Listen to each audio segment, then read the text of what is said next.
Hello, everybody, and welcome to Geopolitics in Conflict Show. Very excited to be with you. Today, I have an interesting guest whom you've met before, Lior Gantz. You met him before. And here is what's interesting, guys. I don't know if you remember or not. I hope you do. Remember when he predicted that the US will cut interest rate in September? Well, guess what just happened yesterday right here in the US? The Federal Reserve did indeed cut interest rates. So we reached out to Lior and asked him, can you please just allocate some time for us to come over here and talk about what lies ahead in the world of finance as the US cuts interest rate. Welcome, Lior. Good to see you as always. Good to see you too. Yeah. Where do you see this is going now that the US Federal Reserve cut interest rate? What lies ahead?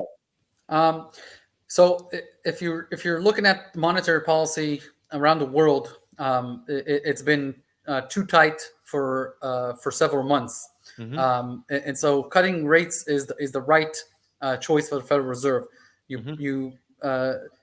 We've only had 5 other times where the 2-year bond was so much lower than the Fed funds rate, and so this is good.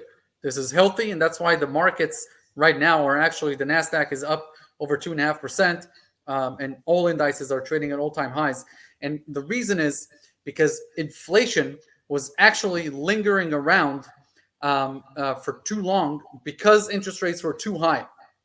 If you think about the U.S. economy, which is a quarter of the global economy, 70% of the U.S. economy is consumer-based, and so when you think about the consumer and his choices in a world where interest rates are 8 or 9 or 10%, that blocks him from making the most important and biggest purchase of his life, which is a home. And now that you cut interest rates, you're basically allowing the $6.2 trillion that are in money market accounts to flow to where they probably want to go. And they want to go into homes. There is a shortage of 5 million homes in America. There's an entire generation that postponed their marriages because of COVID for 4 years. I'm talking about the millennials. The millennials are actually the biggest cohort of voters for the first time during this election. They are bigger than the baby boomers, and so for the first time, since in 30 years. So with all that going on, if you cut interest rates, you basically unlock so much of the economy that's frozen. And the biggest and stickiest part of the inflation data is rental income. People are just renting because they can't buy a home, and they can't buy a home because nobody's building homes. Now that you open that up, you will actually relieve inflation. Inflation is this sticky because if you can't buy and you're saving up and you're saving up and you're saving up, then your wife says, oh, how about a vacation? How about a purse? How about I buy tickets to a show for $1,000? You do it. And then you run up prices because other parts of the economy are closed to you. This will open it up, and it will actually alleviate inflation. At the same time, though, America is, to me, it looks like America is going to vote Trump. I think the polls grossly underestimate what's happening under the surface. Under the surface, I think that there is a growing disgust with Kamala Harris and the kidnapping of the traditional Democratic Party into the hands of very fringe and leftist woke ideologies. If you look at true blue, at traditional blue, it much more aligns with Donald Trump's core values than with what the Democratic Party projects itself to be right now. So, in my opinion, you will see a landslide victory for Donald Trump. And if that happens, he has already talked about many revolutionary things in his genius economic plan, which by the way, I summarized the entire economic plan for Donald Trump.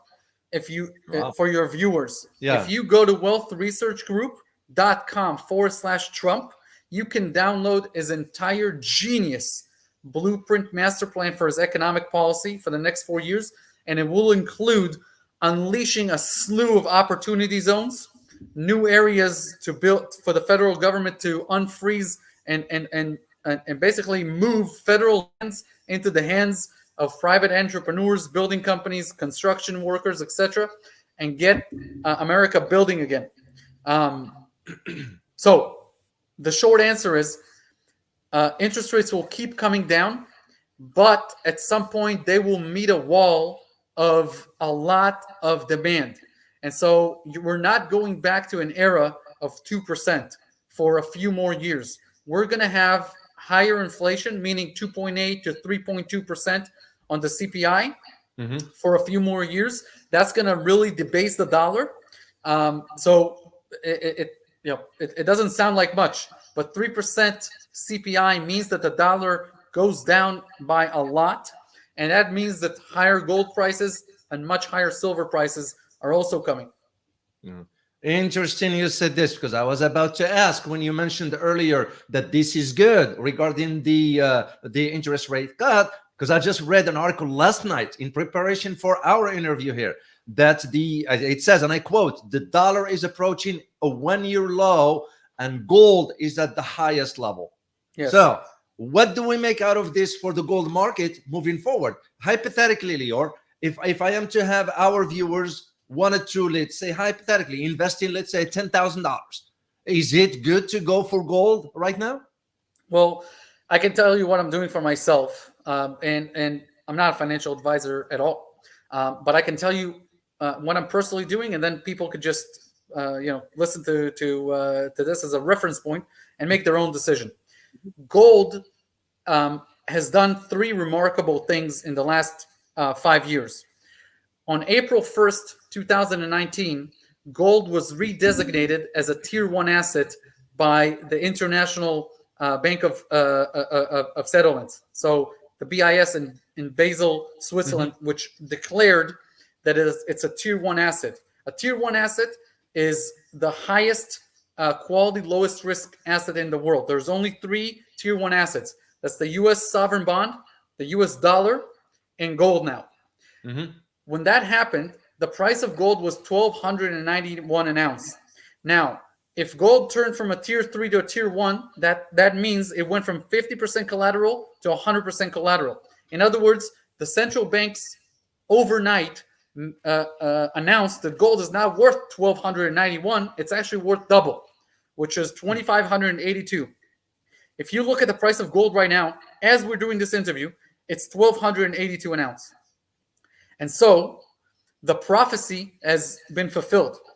And so gold, to me, I don't know if it's going to go higher, by how much it's going to go higher, but it's probably not going to go higher by 50% in this cycle, right? To say that it will go higher by 50%, it's a bold prediction. But to say that silver trading at 31 an ounce right now, not even just 60% of its way towards its all-time high, for it to go up by 50% is an entirely doable forecast to make. And so if you think about the two of them, especially in the context of lower interest rates and a lower dollar, I would bet on silver. In fact, I am betting on silver. Now, when silver outperforms gold, another interesting dynamic happens. When silver outperforms gold, gold stocks, or in other words, mining stocks, outperform both the underlying metals. And so if you're really looking to leverage or take advantage of this very short window of time when the dollar is going to be weaker and silver will outperform gold, you should really think about the stocks. So that's what I would say. If you're doing physical, silver is good. But if you're looking at what is the best way for me to take advantage of this dynamic that you just don't know how long you'll have that dynamic, I think the mining stocks are the most interesting right now. Very interesting. And we're going to get to this point of mining because I have something in mind. I need to get your insights on it because you're an investor. So to me, it's always, and we've been around you now for long enough to know, and the suggestions that or advice sometimes you get from you turns up to be that's spot on. So this is why I remember the last video we did, one of the promotions for you, and we talked about the goal. I recall that, and I didn't understand why the viewers, we had about over 60,000 plus watch that video, because we talked about the possibility of gold moving up in case the dollar goes down, and here we are. But to tie all this together, Lior, I need to go back to one particular point about Donald Trump, candidate Trump. It's very, very important. And by the way, guys, we will upload the link that Lior talked about when he provided that blueprint, because it's very important for you guys to understand, and for me personally, because I want to challenge Lior on one particular aspect. Here is the aspects, Lior. Candidate Trump already mentioned two main things. One is he's going to impose tariffs on the Chinese. And second, he's going to punish countries that will dump the US dollar. How that do you think is going to impact the market moving forward if he wins the elections? Sure. The worst policies for the US dollar are the Biden-Harris policies. I agree. So, but let me explain why. Right now, I'm in Tel Aviv. When the Jewish people came back here after 2,000 years in the 19th century, one of the biggest ports was the ancient port of Jaffa. Jaffa. It was of Jaffa, yes. Yeah. The Arab majority in Jaffa controlled the port. That port helped the British mandate bring merchandise from Europe and from other places. In order to punish the Jewish people, the Arabs boycotted and closed that port in order to create some sort of a siege on imports. The Jewish people looked at the shoreline and built the Tel Aviv port as a substitute. As a substitution. When you sanction half of the world countries, like the U.S. is doing right now under the Blinken insanity, what you do is you tell other countries, go and figure out a different way. Go and ditch us. And that is the worst.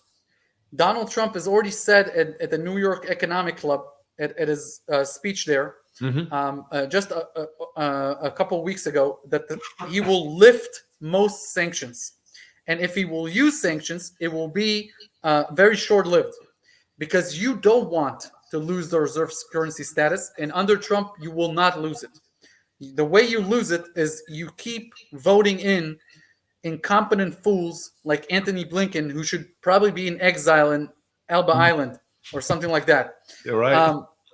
He is simply the worst person to ever walk the halls of the White House. He's totally incompetent. And so the Trump economic plan is genius because what it does is it says the following. And I'll give you this as an analogy, so you can, even if you hate Donald Trump, I'll give you this as an analogy, so it doesn't have to do with, forget Trump. Think about something else. Think about building the world's most incredible market. Okay, and why is that market good? Because waiting for you inside the doors of that market are the world's richest customers. And they're all waiting for your merchandise, for your goods, for your services. They're locked inside of that building. They can never leave that building. And all they wait is for companies to bring their merchandise in so they can shop. They love spending money on the merchandise that comes into this locked market. Now, the head of the market can do two things. He can either tell this consumer, I love you. I want to make the other people rich, though. So I will open these doors so they can all become rich by selling you stuff. And after you buy their stuff, I'm going to tax you on whatever productive things you do. Or I can do the other thing. I can tell all these people outside that really want to sell their merchandise to you, I will give you access to my market, but you will have to pay me a little fee. And therefore, I don't have to take taxes from my people inside of this market. That is how tariffs and income tax work. What you have done in the United States is allowed the Chinese to sell you pencils for free. They don't have to pay anything to send their ships to Long Beach and to your other ports. Mm-hmm. Once they sell you that merchandise, they go ahead and they build fleets so they can attack Taiwan, so they can project power on the South China Sea. And what do? The United States government, you tax your own people, income tax, Mm-hmm. and protect the shipping routes that the Chinese use with your ships. It's the most insane thing I've ever heard of. Yeah. But hold on, Lior. One second. Lior, please. It's because we were the American businesses that went into China seeking the market. So it was our decision, wasn't it? Not so Back much. in the 70s, 80s. Not so much. Didn't Not we so much. ship all Yes. the operations Yes. to China because of cheap labor? Yes.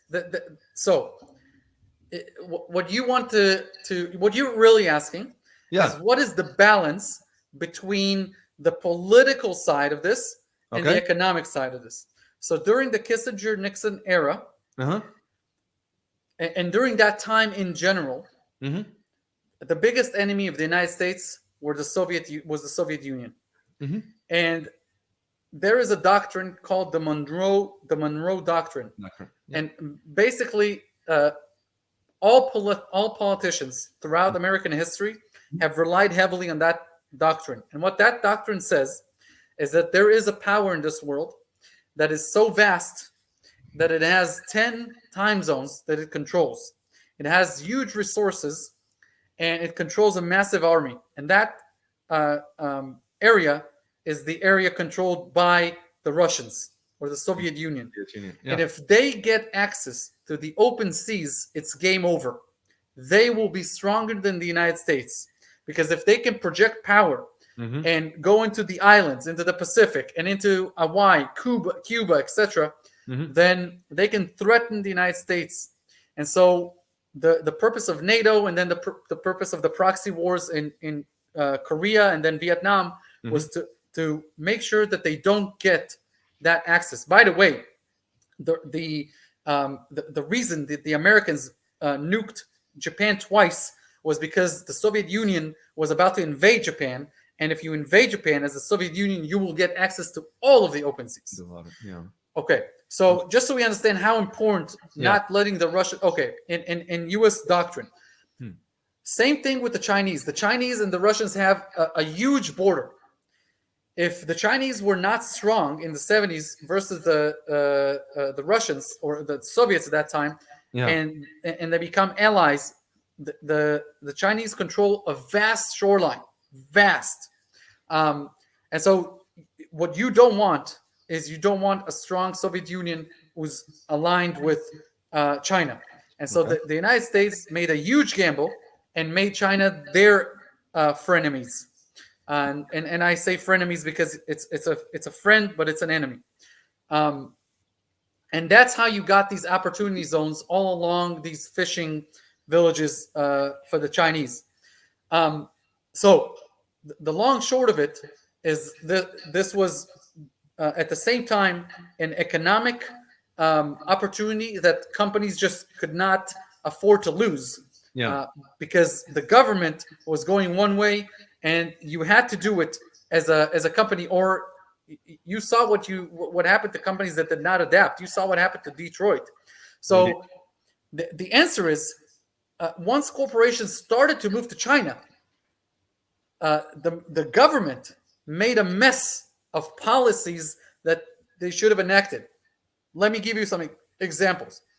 If you're going to move your factories to China, you need to spend an X amount of dollars retraining the people that are now being forced to being replaced.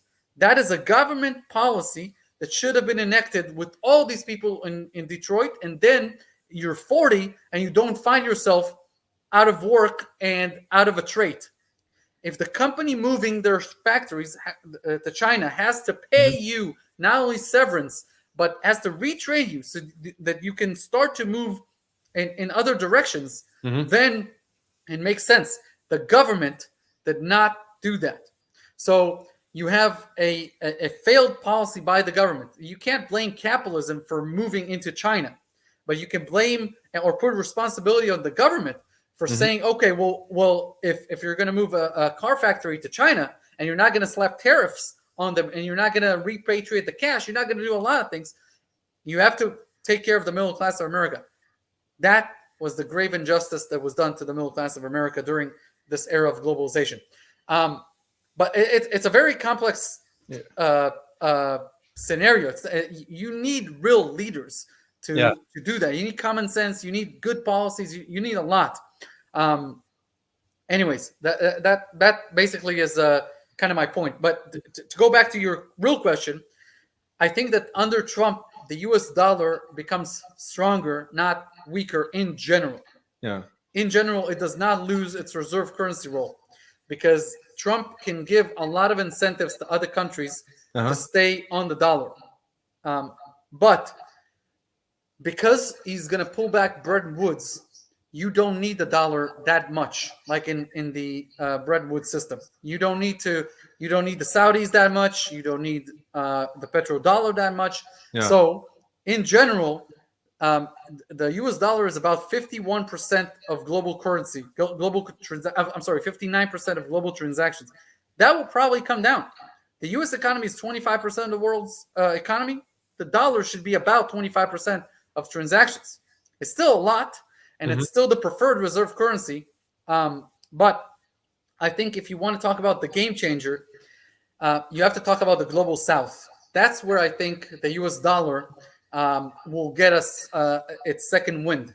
Yeah. Because the global South, Latin America, Africa, India, these are countries with very poor banking institutions, but everybody has a phone.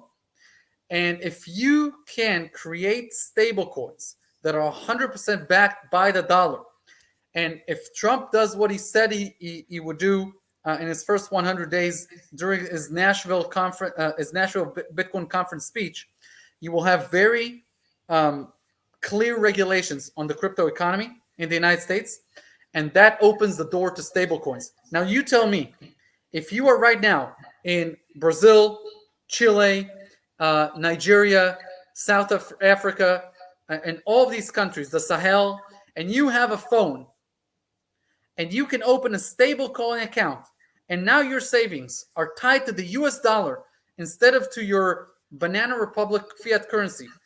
Do you save in the US dollar or in your own currency?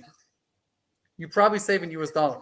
And that's where I see a lot of the demand for the US dollar coming in the coming decade and a half. Well, logical argument. And this is one of the, by the way, guys, this is one of the reasons why we truly enjoy having Lior here, because straight on. And we'll challenge Lior if we have to, when we have the valid argument to do so, because we want you to get the right information to decide, should you decide to invest moving forward. And Lior is one of those individuals. I personally trust Lior. Otherwise, you guys know me by now. I don't sugarcoat things. So, but when there are some hard questions to ask, I turn over to Lior. But here is still Lior. I am still confused, and I am speaking on behalf of the average Joe, average Jane in this country. When I hear Trump saying, I'm going to impose tariffs, that's, to me, basic economics is going to translate to high prices here. Because we don't produce anything, we import everything from overseas. And that's what I'm not getting at. Why will Trump go ahead with the increase in tariffs, for example, on the Chinese?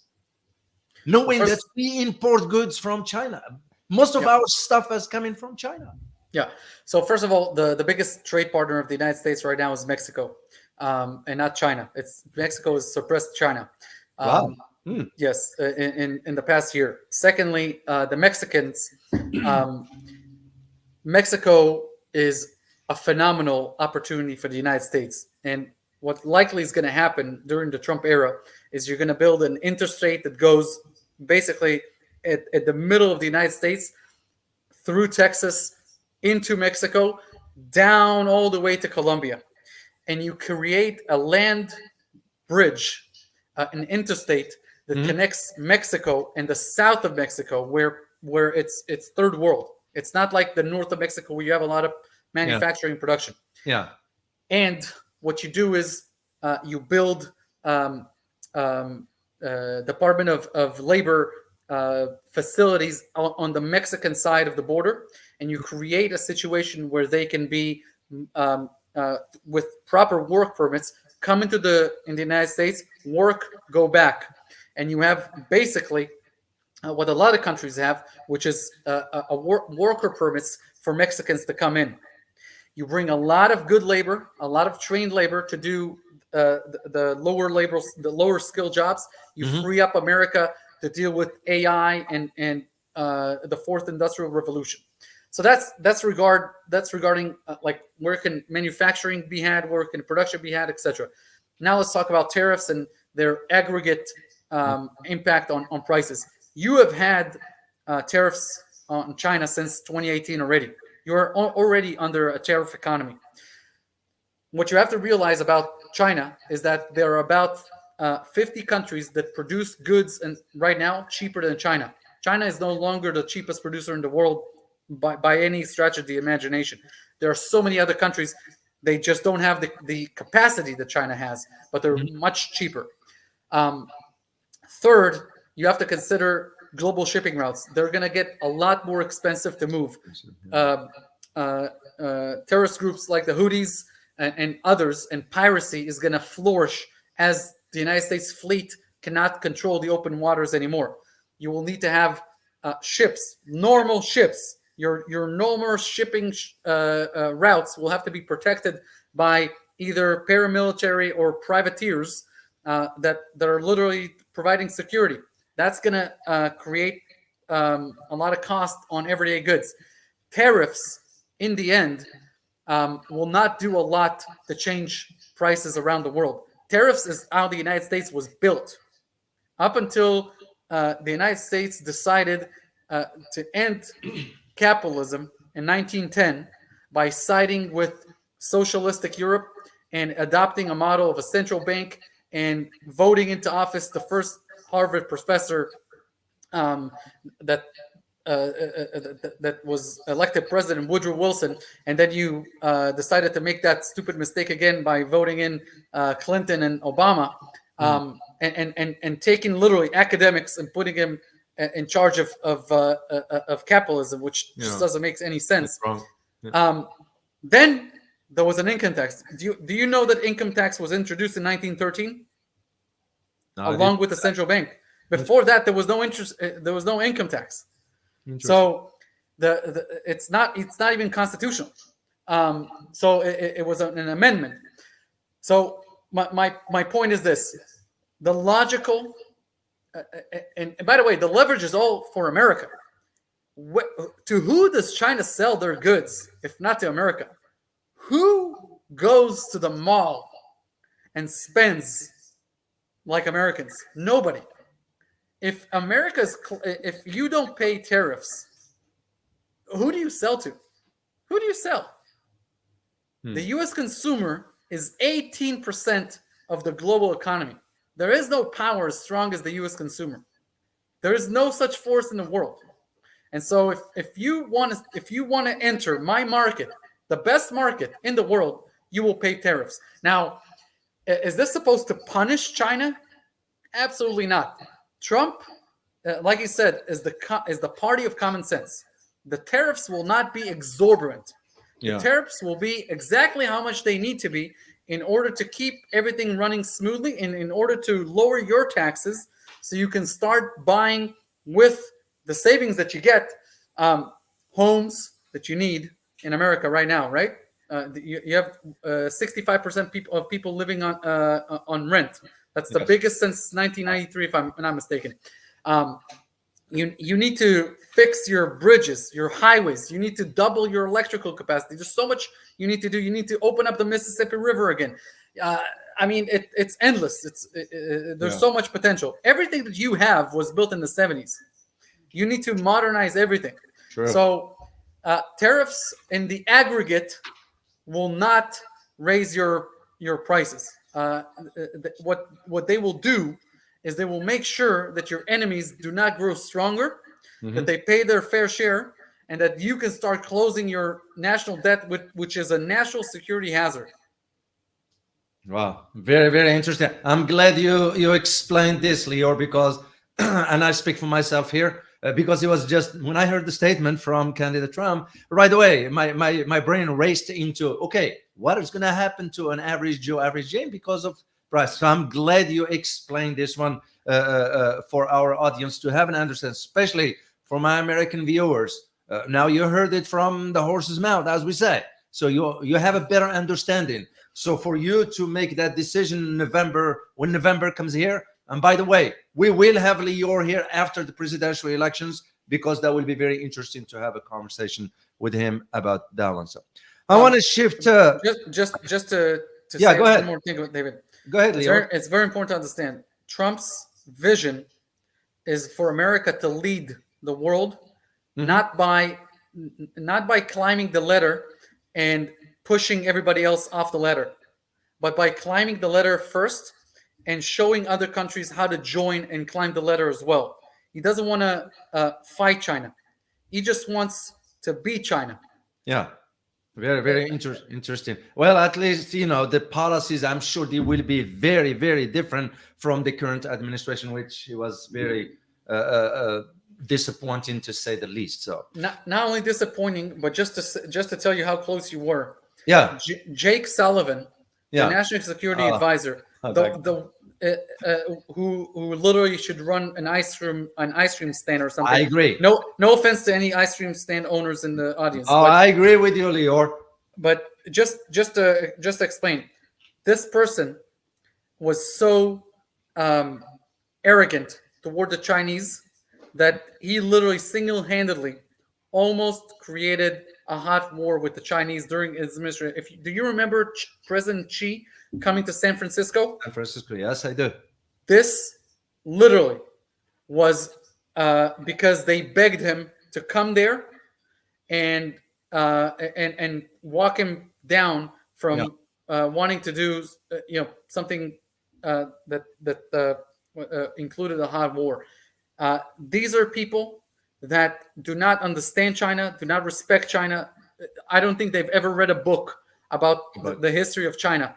They have gone to Harvard and Yale and Columbia and have learned Marxist ideologies, Mhm. progressive ideologies, fantasies, and the worst thing is that they feel like because they've read the books that they're elevated from the people and that they can engineer society, and it's it's so bad.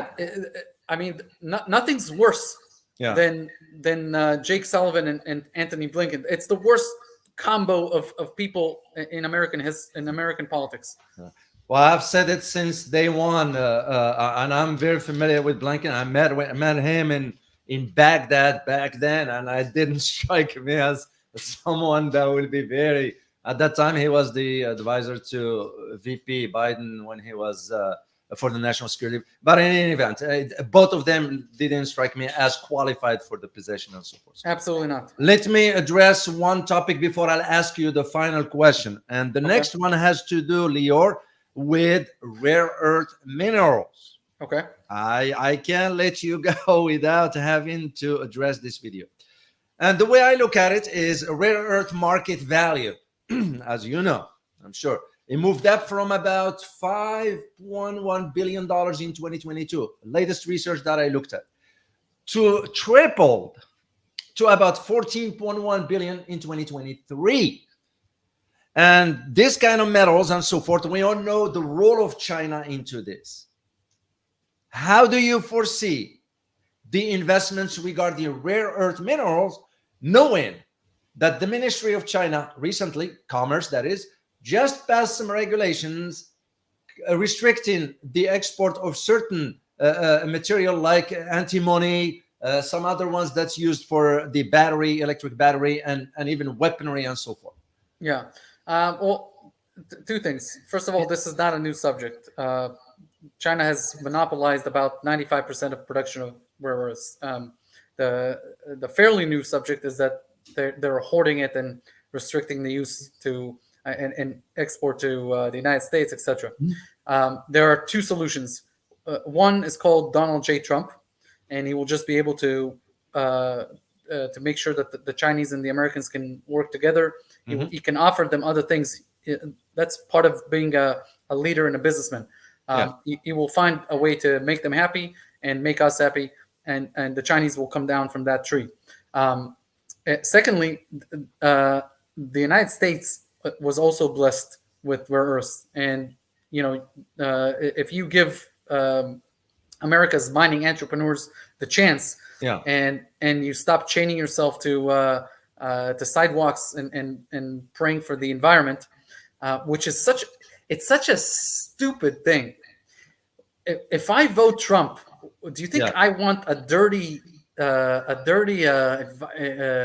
planet? Like it's the stupidest thing that the environmentalists are blue or voting blue. What do you think I want? Do you think what's even funnier is that I just came back from California this summer. Orange County, which is a red island inside of this blue cesspool, which is California, is the cleanest area I've seen in America. It is absolutely, you can lick the streets with your tongue, compared to go to where Gavin Newsom is governing in Los Angeles. It's the stupidest thing. So, anyways, my point is this: there are a lot of rare earth in America. There are rare earth in other ally nations of the United States. The United States can pull a lot of levers. It all comes down to wisdom and common sense and wits and deregulating a lot of this crap that we've been having to deal with in this globalist lunacy, and that's it. It will fix itself. Don't get too boggled down by rare earths. It's true that it's a problem. I'm not denying it's a problem. It's solvable. Great. So let me ask you my final question before I let you go, Lior. And my last question is about the China. I read recently that China's stagnant economy. Okay. Some have even used the term declining. I don't know if you will agree with that assessment or not. I agree 100%. How do you see that moving forward? Yeah. So China is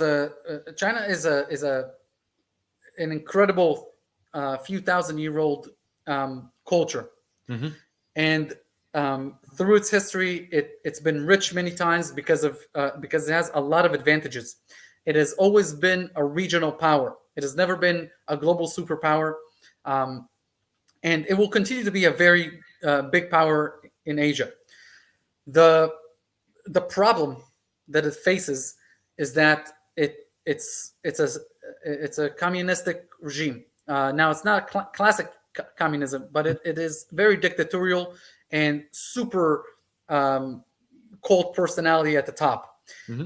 The last genius invented the one-child policy.